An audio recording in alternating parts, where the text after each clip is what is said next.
साथियों, आप लोग सर्वप्रथम मेरा परिचय लीजिए कि मैं कौन हूँ, मैं कहाँ का रहने वाला हूँ और मेरा नाम क्या है। साथियों, मेरा नाम मोती है।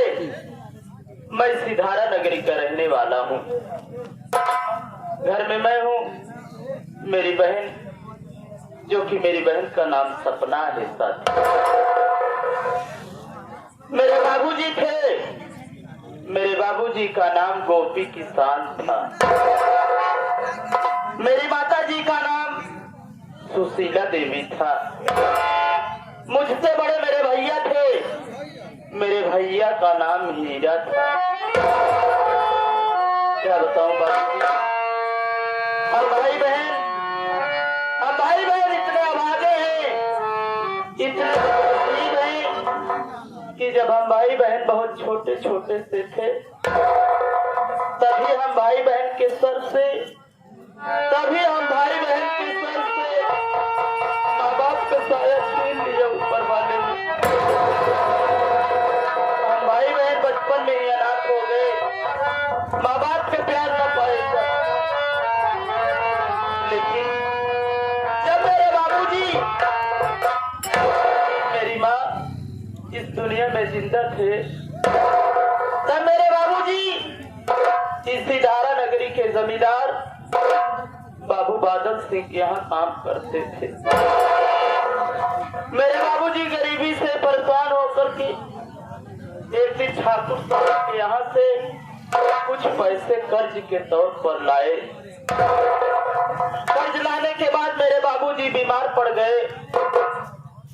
दीपावली का त्योहार था साथियों, दीपावली का त्योहार था और त्योहार के दिन मेरे घर में खाने को कुछ। हम भाई बहन दरवाजे पर बैठ करके रो रहे थे। मेरी बात सोची कि आज त्योहार के दिन हमारे बच्चे भूखे रहेंगे। मेरी बात चली गई पड़ोसियों के यहाँ कुछ मांगने के लिए। जाऊं पड़ोस वालों के यहाँ से कुछ मांग करके लाओ तो अपने बच्चों का पेट भर दूं। मेरी बात चली गई भागने के लिए, लेकिन उसी वक्त अचानक ठाकुर साहब मेरी झोपड़ी पर आ धमके और आते ही मेरे बाबूजी से बोले, अरे बपिया हमारा पैसा दे रे। मेरे बाबूजी ठाकुर साहब का पांव पकड़ कर कहते हैं कि ठाकुर, अरे अभी तो मैं दाने दाने का मोहताज हूँ, पाई का लाचार हूँ। घड़ी में आपका कर्ज कहां से लौटा पाऊंगा। इतना सुनते ही ठाकुर साहब गुस्से में आग बबूला हो गए और उन्होंने अपनी राइफल को लोड किया और मेरे बाबूजी को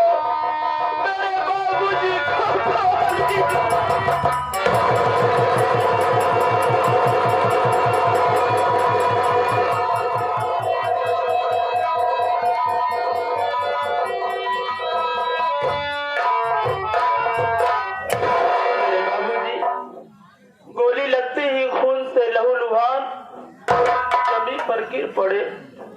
और उस तरह जब मेरी माँ गोली की आवाज को सुना तो मेरी माँ भागती झोपड़ी पर आती है, कहती है कि मेरे बाबूजी की लाश पड़ी है। मेरी माँ ठाकुर साहब को पांव पकड़ के कहती है कि अरे ठाकुर साहब, आप क्या कर दिए? आज आप मेरे जीने का सहारा छीन लिए, मेरे बच्चों को अनाथ कर दिए।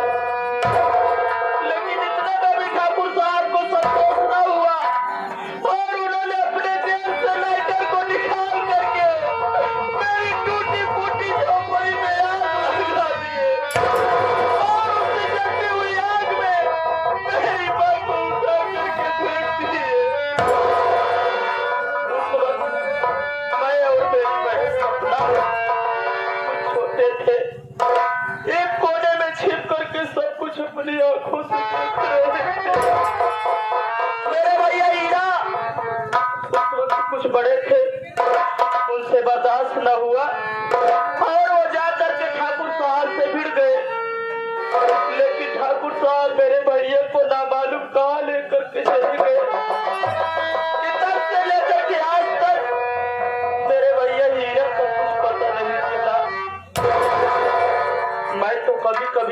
सोचता हूँ क्या मालूम इस दुनिया में मेरे भैया हीरा है भी कि नहीं।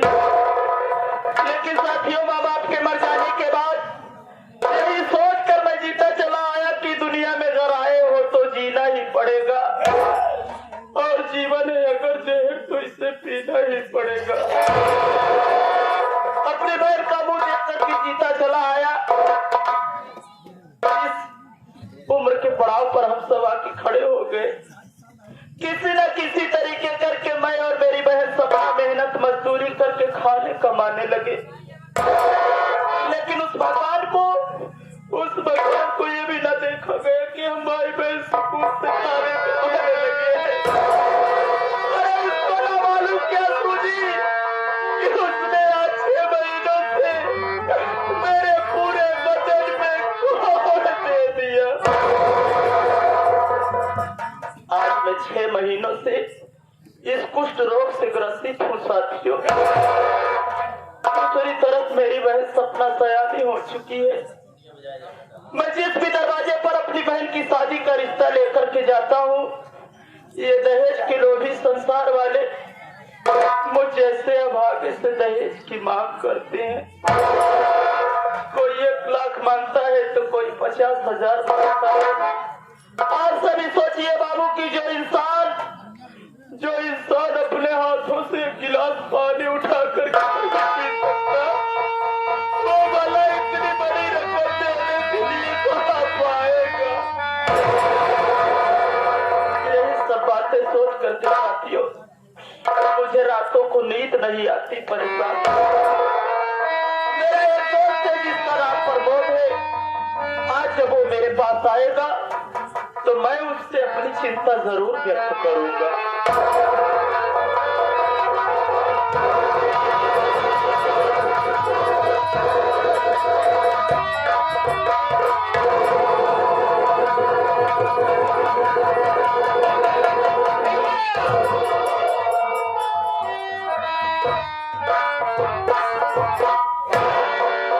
क्या बात है मोती भैया, आज मैं क्या देख रहा हूँ। आज आप इतना मायूस और आंखों में आंसू के उदासी का कारण हमसे नहीं बताओगे मेरे भाई? बताऊंगा प्रमोद, क्यों नहीं बताऊंगा मेरे दोस्त। अरे तुझसे नहीं बताऊंगा, इस मोती का इस गांव में कौन है? प्रमोद तू तो जानता है मेरे बचपन का यार है, घर की सारी बातें जानता है। आज एक मुझे मेरी माँ और मेरे बाबूजी की याद आ गई। वो मनहूस दिन याद आ गया। लेकिन प्रमोद तू तो जानता है कि बहन सयानी हो गई है। अरे बड़े बुजुर्ग कहते हैं कि जिस नारी की हो चढ़ी उम्र, पति का देहांत तो हो गया हो, और जिस माता का बूढ़ेपन में आंखों का लाल खो गया हो, बेहद घर के कुटुंब दरिद्र या दूसरी भावनी हो, सर पर बैरी की शंका या कर्जे की डिग्री हो। अरे जिस घर में सांप रहे बस छप्पर से गिरता पानी हो, उसको सुख नींद कब आए घर में सुता सयानी हो। इस घर में बहन बेटियां सयानी हो जाती है, उनके घर वालों को नींद नहीं आती प्रमोद। ठीक उसी तरह मुझे भी रातों को नींद नहीं आती, परेशान रहता हूँ प्रमोद।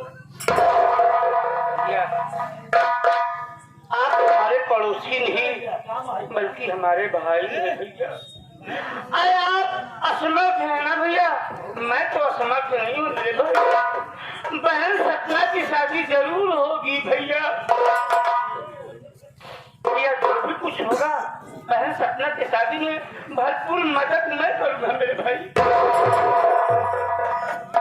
तू मेरा यार है प्रमोद, तू तो यार से बढ़ करके लोग कहते हैं कि खून का रिश्ता होता है, बड़ा पावन रिश्ता होता है।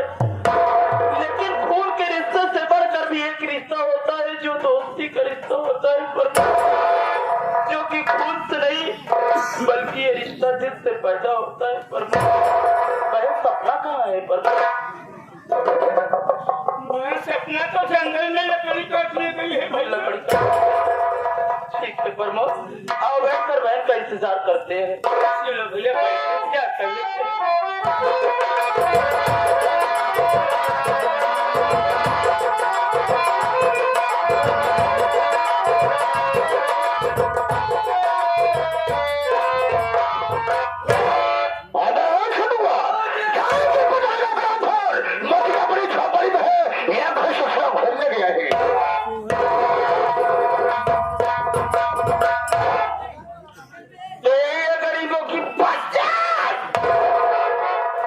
इसी बस्ती में साले कीड़े मकोड़े लेना करते।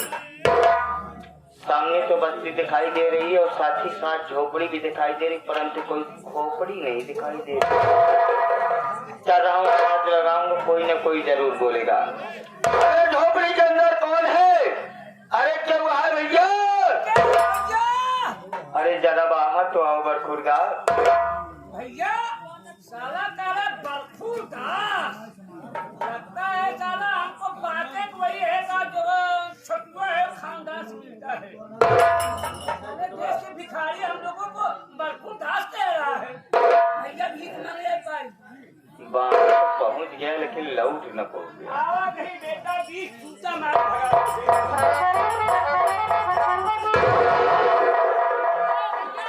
क्यों बे साले भिखारी?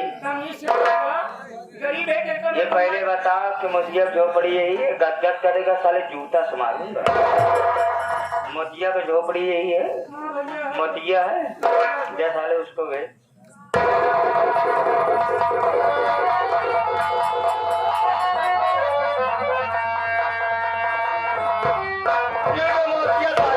झोपड़ी के अंदर बैठ कर आराम फरमा रहा है।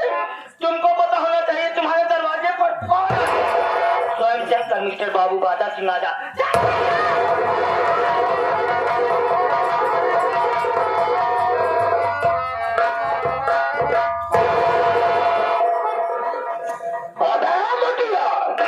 मालूमात हो गया होगा कि आज मैं तेरी झोपड़ी पर किस ले आया हूँ। मालूम कुत्ता साले मेरी बात सुन।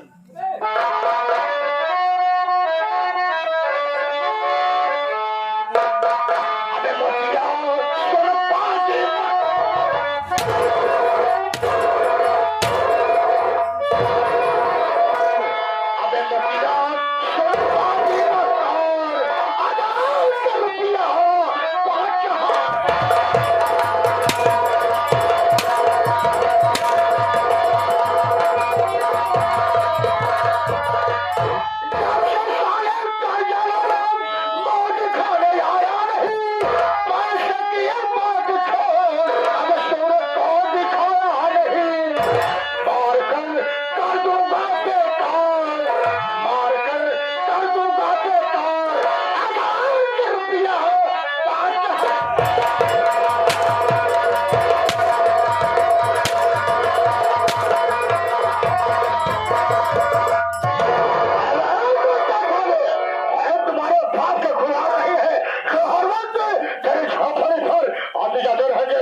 क्या करेगा? ऐसा तेरी कहानी खत्म कर दूंगा।